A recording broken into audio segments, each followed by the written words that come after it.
most of the guys in the NFL weren't, 5-star, 4-star high school kids. They were under recruited, but they developed into an NFL athlete. So how can we take what their mental makeup is and measure that just like we do a 40-yard dash and other statistics? But then map out the entire team and see, all right, well, where is my defense compared to my offense? And what do we need in each position based on my coaching style and the system that I run?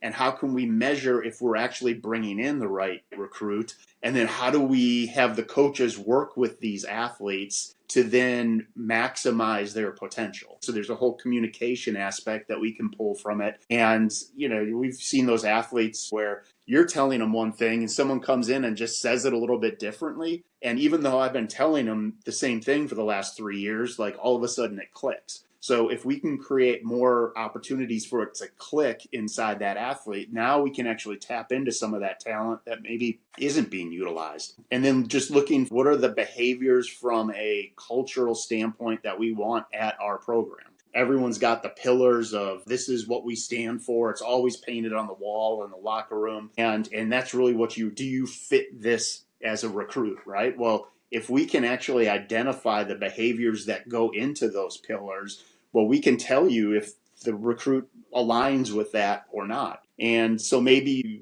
get a couple 3-stars, but at the end of the day, they end up performing like 4 stars, 5 stars, and you're not caught up in that, just the physical talent aspect. Some of the programs, we've got enough data now where we can say, hey, these guys that are on the roster all have these characteristics. The guys that transferred out or recruits that you didn't offer don't have these, right? Or they're at this score or below. And we can come up with a pretty convincing case of you probably just shouldn't have taken that athlete. They're a better fit somewhere else. And so if we can minimize mistakes in the recruiting process, then again, that just helps the coach, win and recruit better.